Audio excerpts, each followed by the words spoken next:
Apps हो या operating system, updates से हमारा पाला रेगुलरली पड़ता रहता है। कई बार ये लाइफ सेवियर होते हैं तो कई बार जानी दुश्मन। अब ऐसे में ये कैसे डिसाइड करें कि हमें कब कौन सी चीज़ को अपडेट करना है और कब किसे नहीं। अगर आपके भी दिमाग में ऐसे सवाल चल रहे हैं तो इस वीडियो को देखते रहिए, क्योंकि आज हम इसी टॉपिक पर चर्चा करेंगे। पर उससे पहले मैं ये बताना चाहूँगा कि अगर आपको टेक्नोलॉजी से रिलेटेड वीडियोस देखना पसंद हो तो वीडियो को लाइक कर दीजिए और जुगाड़ू गीक चैनल को सब्सक्राइब कर दीजिए ऐसी वीडियोस देखने के लिए। चलिए अब वीडियो स्टार्ट करते हैं। कब कौन सी चीज़ को अपडेट करना है या नहीं, इससे जानने से पहले ये जान लीजिए कि आखिर हमें अपडेट्स दिए ही क्यों जाते हैं। इसकी कोई ज़रूरत है भी या फिर सिर्फ सिक्योरिटी के नाम पे हमें डराया जाता है। तो चलिए जानते हैं उन सभी रीजंस को। रीजन 1, नए नए फीचर्स ऐड करने के लिए। जैसा कि हम सभी जानते हैं, टाइम पे हर एप्लीकेशन में नए नए फीचर्स ऐड किए जाते हैं जिससे यूजर्स का एक्सपीरियंस और अच्छा हो सके और यूजर्स को नई नई फंक्शनैलिटी मिल सके।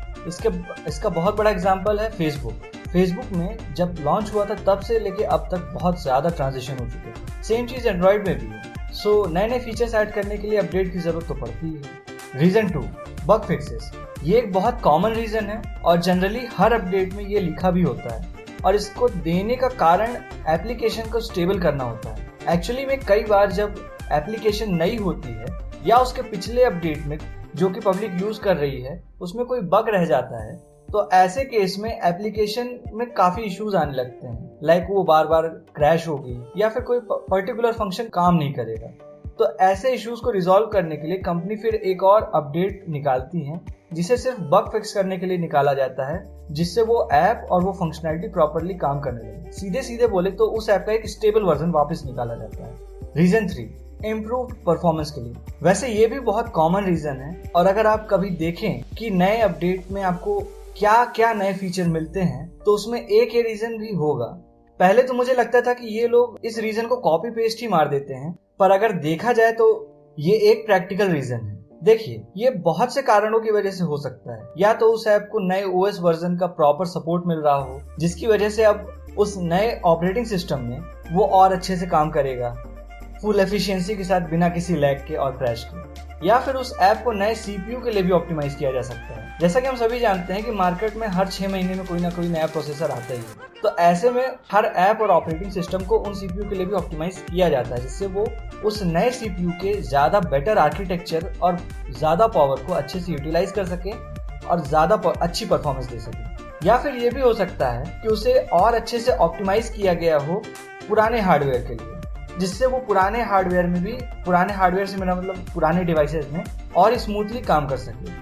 हम लोग ये चीज़ विंडोज 10 के साथ देख चुके हैं। स्टार्टिंग में विंडोज 10 काफ़ी रिसोर्स हंग्री ऑपरेटिंग सिस्टम था, पर टाइम के साथ साथ और काफ़ी ऑप्टिमाइजेशन के साथ वो अब एवरेज हार्डवेयर में भी अच्छी परफॉर्मेंस दे देता है। रीज़न 4, कई बार कुछ ऐप्स में स्पेशल डिवाइसेस के लिए ऐसे फीचर्स पहले प्रोवाइड किए जाते हैं जो कि स्पेशली या तो उसमें ही मिलते हैं या फिर सबसे पहले उसमें दिए जाते हैं। इसका सबसे बड़ा एग्जांपल PUBG है, जिसने OnePlus के साथ टाई अप करके OnePlus 7 के बाद के हर मॉडल में 90 FPS का सपोर्ट देने का वादा किया है। एक्चुअली में ये न्यूज़ भी आ चुकी है, आप लोगों ने पढ़ा भी होगा कि OnePlus 7 के बाद के जो भी मॉडल हैं उन सभी में 90 FPS का सपोर्ट अब PUBG में मिलेगा। OnePlus की लाइनअप पहली लाइनअप होगी जिसमें PUBG ऐसा सपोर्ट दे रहा है मोबाइल डिवाइसेस में। और ऐसे और भी बहुत एग्जाम्पल हैं, पर अभी रिसेंट का ये बिल्कुल नया केस है। सो एटलीस्ट उन डिवाइसेस के लिए तो PUBG एक नया अपडेट निकालेगा ही जिससे OnePlus के जो सपोर्टेड डिवाइस हैं उनमें 90 FPS अनलॉक किया जा सके। रीजन 5, सिक्योरिटी एक बहुत कॉमन रीजन है और ज़्यादातर ऐप्स में ये रीजन भी मेंशन किया जाता है। हम सभी लोग जानते हैं कि आज के हमारे हर ऐप में हमारा बहुत ज़्यादा डेटा होता है और ऐसे में उन ऐप्स, एप्लीकेशन या प्लेटफॉर्म्स पर बहुत बड़ी जिम्मेदारी होती है कि हमारे डेटा को लीक ना करें। सिंस समय के साथ साथ नए नए वायरस की इजाद होती रहती है और ऐप्स या ऑपरेटिंग सिस्टम के कोड की खामियां भी पता चलती रहती हैं, इसलिए हर कंपनी अपने ऐप या ऑपरेटिंग सिस्टम को नए टाइम में आने वाली सिक्योरिटी थ्रेट से बचाने के लिए अपडेट प्रोवाइड करती रहती है। चलिए, अब ये तो पता चल गया कि आखिर किसी भी ऐप, सॉफ्टवेयर या ऑपरेटिंग सिस्टम इनमें नए नए अपडेट दिए क्यों जाते हैं। अब ये जानते हैं कि कौन से अपडेट को करना चाहिए और किसे नहीं। कोई भी ऐप अपडेट करने से पहले ये जान लें कि इस अपडेट में हमें मिल क्या रहा है। अब ये जानने का सबसे आसान तरीका है, अगर आप अपने फ़ोन मोबाइल में इसे देखना चाहते हैं तो एप्लीकेशन में जाइए, गूगल प्ले स्टोर या ऐप स्टोर में जाइए और वहाँ पे आप what's new in this update Google play store का दिखा रहा हूँ मैं। तो यहाँ आप आसानी से देख सकते हैं कि इस पर्टिकुलर ऐप के अपडेट में हमें क्या क्या नए फीचर्स मिल रहे हैं। अगर आपको विंडोज़ में देखना है तो विंडोज़ में भी जाके आप देख सकते हैं। जब कोई नया अपडेट आता है तो उसमें अच्छी खासी डिटेल रहती है कि वो किस चीज़ के लिए, विंडोज़ डिफेंडर के लिए है या सिक्योरिटी पैच है। उसमें से अगर ये लिखा हो कि बग फिक्सेस, तो ज़्यादातर उस अपडेट को ना भी इंस्टॉल करो तो भी कोई खास इफेक्ट नहीं पड़ता है। अगर उस एप्लीकेशन का रिसेंट वर्जन स्टेबल हो तो, हाँ, अगर स्टेबल नहीं है तब तो उसे इंस्टॉल करना ही पड़ेगा, वरना फिर काम कैसे चलेगा। लेकिन वहां पे अगर कोई नए फीचर के बारे में मेंशन किया गया और वो हमारे काम का लग रहा है या हमें इस्तेमाल करने का बहुत मन है, लाइक इंस्टाग्राम में कोई नया फीचर ऐड हो गया हो या विंडोज 10 का नया मेजर अपडेट आ गया हो एंड उसमें कई नए फीचर्स ऐड हैं और मुझे उनमें से कोई फीचर काम का लग रहा है या सारे फीचर काम के लग रहे हैं या मेरा मन है, तो ऐसे केस में हमारी ज़रूरत बन जाती है कि हम अपने ऐप या ऑपरेटिंग सिस्टम को अपडेट करें। बट उस टाइम भी ये जरूर कर लो कि आखिर वो अपडेट एटलीस्ट आप जो डिवाइस यूज़ कर रहे हो फिलहाल, मतलब जो भी फ़ोन यूज़ कर रहे हो या जो भी लैपटॉप यूज़ कर रहे हो, उसके बारे में रिसर्च कर लो कि आखिर वो कितना स्टेबल है। एप्लीकेशन के बारे में पता करना तो बहुत आसान है, आप रिव्यू पढ़ के देख सकते हो और सॉर्ट भी कर सकते हो कि कौन कौन सा बंदा सेम डिवाइस में उस अपडेट को इंस्टॉल कर चुका है, क्या उससे कोई प्रॉब्लम आ रही है। जहाँ तक ऑपरेटिंग सिस्टम की बात आती है, चाहे एंड्रॉइड हो चाहे लैपटॉप वगैरह हो, आप इसको गूगल में सर्च कर सकते हैं अपने डिवाइस के लिए। इससे आपको काफ़ी हद तक जानकारी हो जाएगी, क्योंकि वो ओएस स्टेबल होना चाहिए तभी आप उसे अच्छे से इस्तेमाल कर पाओगे। आई मीन iOS या macOS अपडेट्स में उतने फ्लॉ नहीं आते हैं क्योंकि उनमें लिमिटेड डिवाइस को सपोर्ट करना होता है एप्पल को। पर यहीं अगर एंड्रॉइड या विंडोज़ की बात करें तो ज़्यादातर लोग इसे ही यूज़ कर रहे हैं। इतने सारे डिवाइसेस को कोई एक चीज़ ही सपोर्ट कर रही है, तो ये तो लाजमी सी बात है कि एक बार में वन शॉट में तो वो अच्छे से होगा नहीं। कई बार ऐसा भी हो जाता है कि अपडेट करने के बाद कुछ डिवाइसेस में तो वो चीज़ मस्त मक्खन जैसी चलेगी, पर वहीं कुछ डिवाइसेस में कभी कर्सर काम नहीं करेगा, कभी डिवाइस हैंग होगा, कभी आपका ओएस ही क्रैश हो जाएगा। और इसका सबसे बढ़िया एग्जांपल विंडोज 10 का जो 2004 अपडेट आया है। जिन्होंने वो अपडेट किया है, कुछ लोगों के लिए तो सही चल रहा है, कुछ लोगों में ऐसी अजीबोगरीब प्रॉब्लम्स आ रही हैं, लाइक कर्सर हिल नहीं रहा है, ब्लूटूथ काम नहीं कर रहा है। तो ऐसे केसेस में आप रिसर्च कर लो, ज़्यादा बेटर रहेगा कि एटलीस्ट वो हमारे डिवाइस के लिए स्टेबल है कि नहीं है। क्योंकि अगर एक बार किसी चीज़ का अपडेट कर लिया तो पिछले वर्जन में रोल बैक करना बहुत मुश्किल और झंझट का काम हो जाता है। और अगर वो कंपनी ऑफिशियल सपोर्ट ना दे किसी प्रॉब्लम पे, तो थर्ड पार्टी वेबसाइट से ऐसी चीज़ों को पिछले वर्जन में डाउनग्रेड करना सेफ नहीं होता सिक्योरिटी के लिहाज से। इसके साथ ही आपकी ये भी कोशिश होनी चाहिए कि हमेशा जो भी अपडेट आपकी किसी भी डिवाइस के सिक्योरिटी पैच अपडेट के रूप में आए तो उसे आप अपडेट जरूर करें, क्योंकि इस तरह के अपडेट्स आपके डिवाइस को सिक्योर बनाते हैं रिसेंट बने हुए किसी भी हैकिंग से बचने के लिए। और कभी कभी ये भी हो जाता है कि जैसे जैसे हमारे डिवाइस का ऑपरेटिंग सिस्टम पुराना होता जाता है, वैसे वैसे उसमें ऐसे ऐसे बग्स और लूपहोल्स हैकर्स निकाल लेते हैं जिसके थ्रू आपके डिवाइस को हैक किया जा सके। अब ऐसे केस में जो डिवाइस मैन्युफैक्चरर है उसकी यही कोशिश होती है कि वो हमारे डिवाइसेस को इस तरह के अटैक से बचाए, और इसीलिए वो लोग कुछ महीनों के अंतराल में या फिर हर महीने सिक्योरिटी पैच अपडेट देते रहते हैं, चाहे आप किसी भी डिवाइस की बात करें।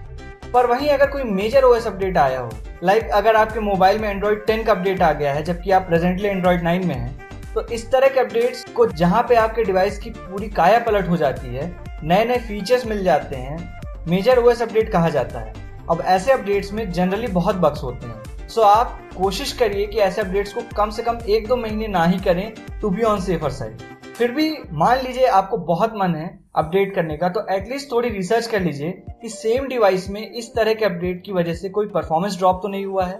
अगर आपको ऐसा लगता है कि ऐसा कुछ भी नहीं है तो बड़े आराम से आप ऐप को अपडेट करिए, ऐप या ऑपरेटिंग सिस्टम को अपडेट करिए। होता क्या है कि अगर इंस्टाग्राम जैसे ऐप्स को आप अपडेट करते हैं और उसमें कोई इश्यू आता है तो आप उस चीज को फिर भी झेल जाएंगे, क्योंकि उसकी वजह से आप सिर्फ इंस्टाग्राम नहीं चला पाएंगे। पर वहीं अगर आपके डिवाइस का ओएस अपडेट में ही इस तरह का बग निकल आए कि कर्सर नहीं चल रहा, टच रिस्पॉन्स सही नहीं है, बैटरी ड्रेन होने लग गई, हर 15 मिनट में पूरी बैटरी खत्म हो रही है, ऐसा कोई भी इशू आता है तो आप बहुत बड़ी प्रॉब्लम में फंस जाएंगे, क्योंकि फोन को इतनी आसानी से पुराने वर्जन में रोल बैक कर नहीं पाएंगे। इस तरह के फॉल्टी अपडेट्स आपको चैन से फोन इस्तेमाल नहीं करने देंगे। तो इससे बेटर होगा थोड़ी सावधानी रखें, सावधान रहें, सतर्क रहें और रिसर्च कर लें।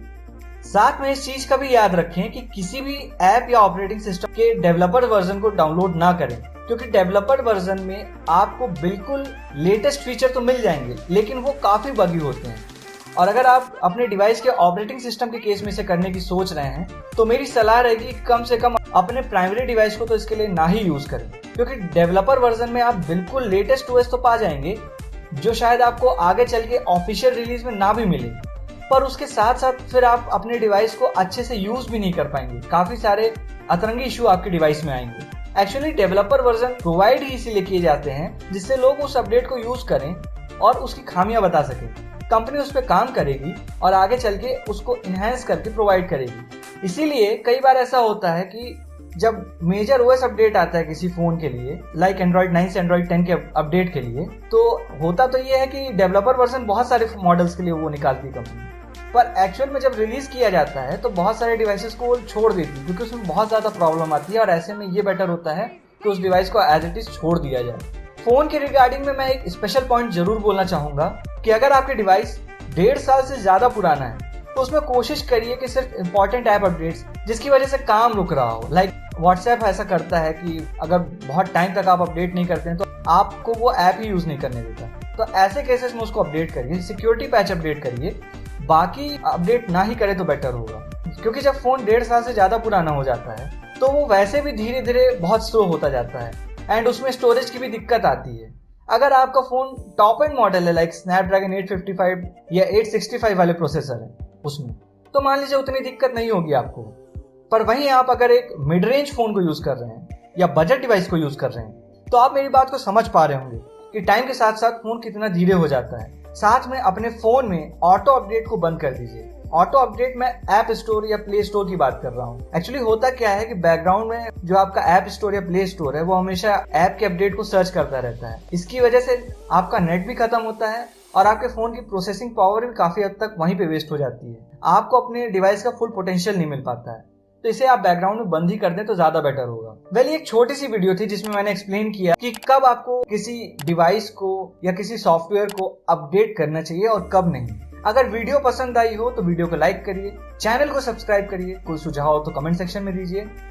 मिलते हैं अगली वीडियो में, तब तक के लिए धन्यवाद।